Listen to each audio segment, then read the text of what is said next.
وہ جو colonial role بظاہر ختم ہوا ہے، تمام مسلمان ممالک بظاہر آزاد ہوئے، لیکن کہیں بھی تحریک میں اسلام کا نعرہ نہیں لگا، صرف ایک جگہ، پاکستان کا مطلب کیا؟ لا الہ الا اللہ، اور اس سے پھر گونج گیا پورا بر عظیم پاک و ہند، راس کماری سے لے کے درہ خیبر تک، اور ادھر مکران سے لے کر چٹاگانگ تک، پاکستان کا مطلب کیا؟ لا الہ الا اللہ۔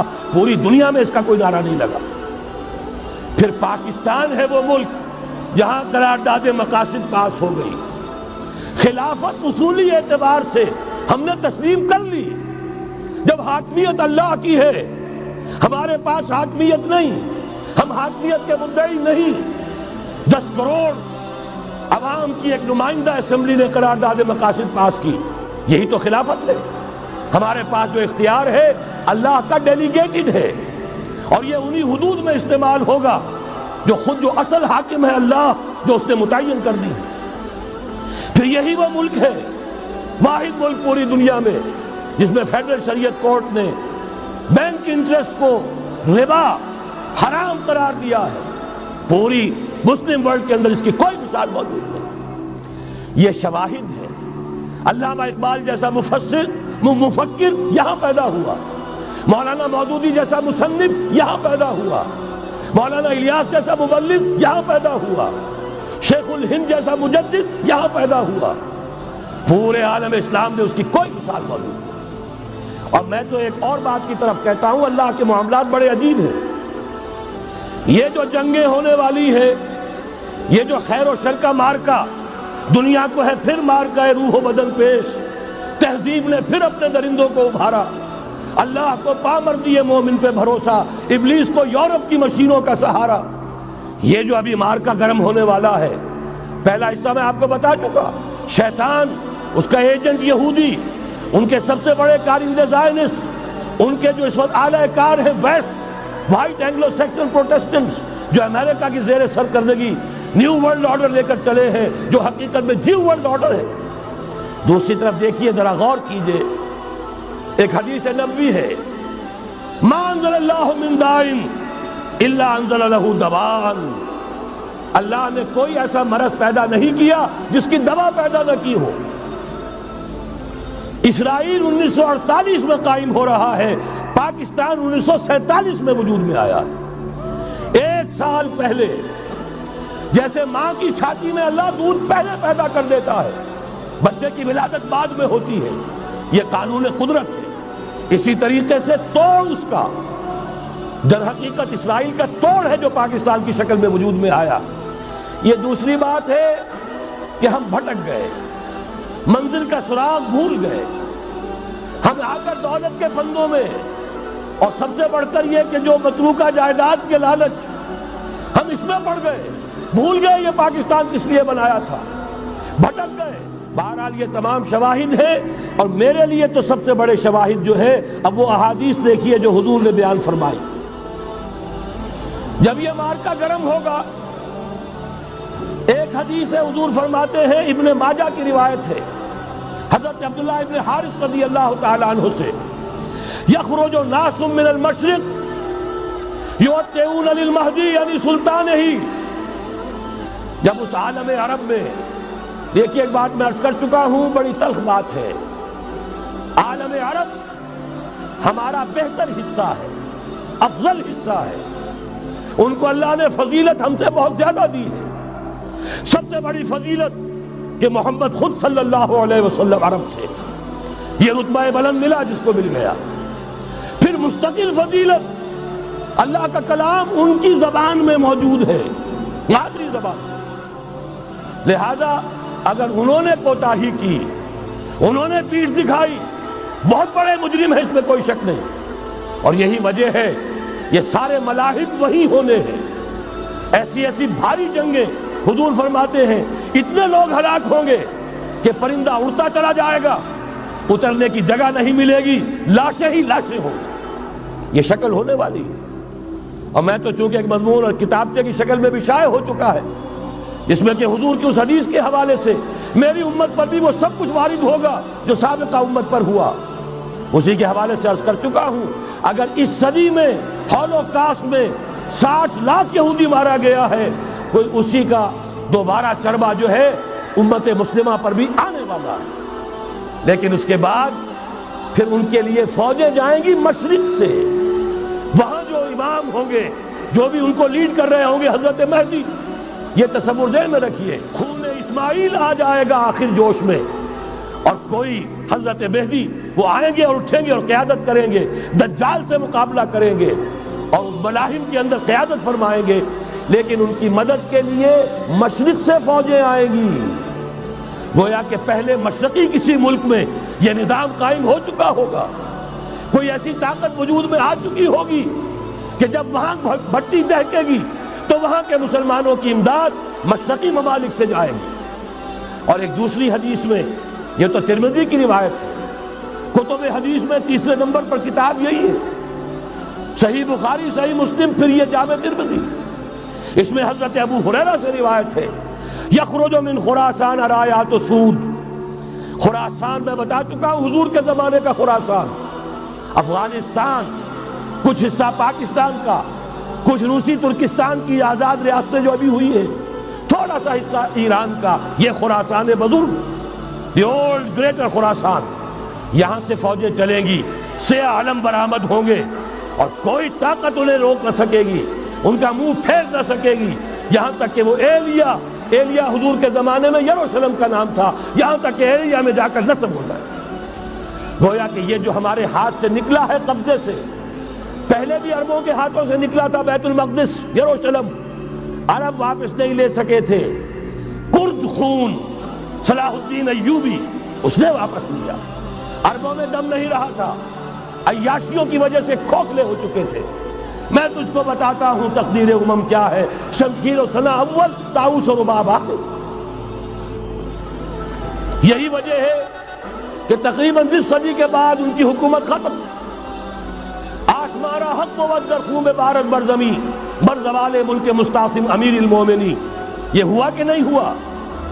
جبکہ آئے ہیں تاتاری ہورس، اور جنہوں نے کہ آخری خلیفہ بنو عباس اسے محل میں سے نکالا، ایک کھال کے اندر لپیٹ کر اور اپنے گھوڑوں کے سوؤں تلے کچل دیا۔ عرب معزول کر دیے گئے تھے، لیکن اب دوبارہ عربوں کو جب سہارا ملا ہے، لیکن اب بھی انہوں نے کہیں اسلام قائم نہیں کیا، کوئی روس کا غلام رہا، کوئی امریکہ کا غلام رہا، کسی نے اس کا ساتھ دیا، کسی نے اس کا ساتھ دیا، تہذیب ہے تو مغربی، تمدن ہے تو مغربی، وضع میں تم ہو نصارہ تو تمدن میں ہنود، یہ مسلمان ہیں جنہیں دیکھ کے شرمائے یہود۔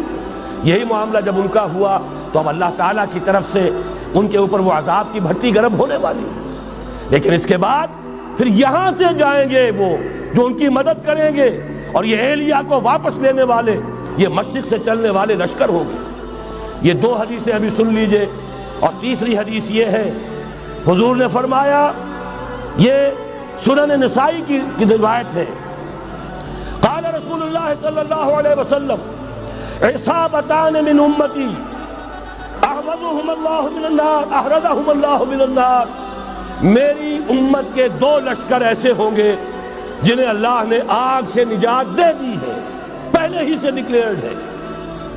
عصابت تغزو الہند، ایک لشکر کے جو ہند پر حملہ آور ہوگا، وعصابت تکون مع عیسیٰ ابن مریم علیہ السلام، اور دوسرا لشکر وہ ہے جو حضرت عیسیٰ کے ساتھ جا کر اور ان کے ساتھ مل کر یہودیوں کے خلاف جنگ کرے گا۔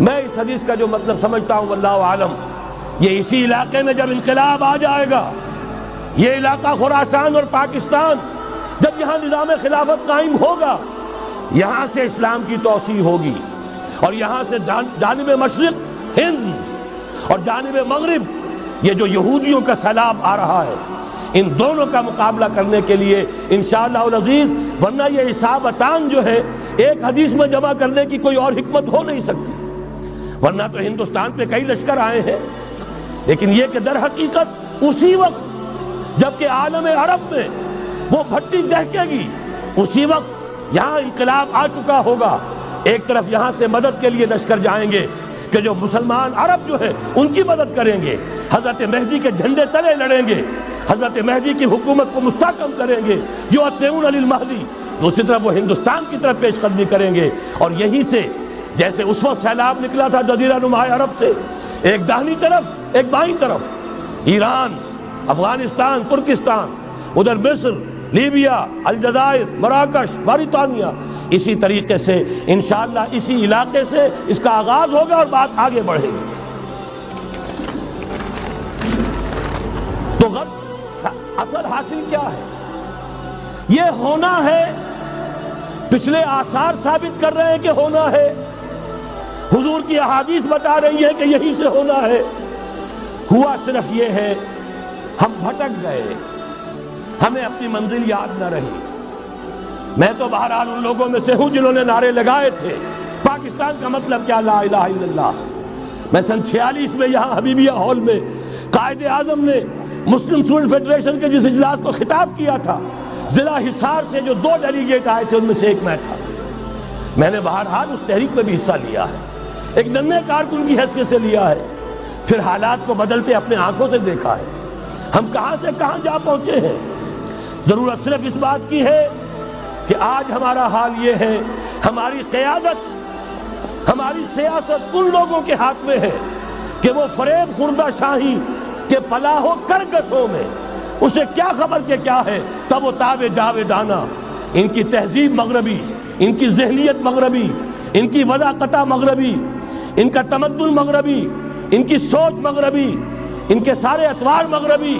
لہذا در حقیقت ایک تو یہ کہ ان سے چھٹکارا پانا، اور دوسرے یہ کہ در حقیقت مغرب کی تمام طاقتوں کو للکارنے کے لیے اس قوم کے اندر سے جذبہ ایمان، جذبہ جہاد کو برآمد کرنا، یہ 2 کام ہیں جو کرنے ہیں۔ اور اگر ہم یہ کر لیں گے، جیسا کہ میں نے آیت آپ کو سنائی تھی، اللہ کا کوئی وعدہ غیر مشروط نہیں، ایمان اور عمل صالح، ایمان اور جہاد، یہ وعدے کرو، پورے کرو گے تو اللہ کا وعدہ بھی پورا ہوگا۔ مجھے تو وہ شعر آج کا اگر آپ نے جنگ کا میرا کالم پڑھا ہو، میری تو فکر کے اندر رچ بس گیا ہے۔ پاکستان کے بارے میں جب کہا تھا، اے آندھیوں سنبھل کے چلو اس دیار میں، امید کے چراغ جلائے ہوئے ہیں ہم، ہماری امیدوں کے چراغ ہے یہ، اسلام کا گہوارہ بننے والی ملک ہے یہ، اس کو ہم نے قائم کیا تھا اسلام کے لیے۔ یہ آندھیاں نہ چلیں، اس ملک کو ہم نے اسلام کے چراغ جو ہیں ہم نے اس میں روشن کیے ہوئے ہیں۔ اے آندھیوں سنبھل کے چلو اس دیار میں، امید کے چراغ جلائے ہوئے ہیں۔ بہرحال اب کرنے کا کام کیا ہے اس کو سمجھیے۔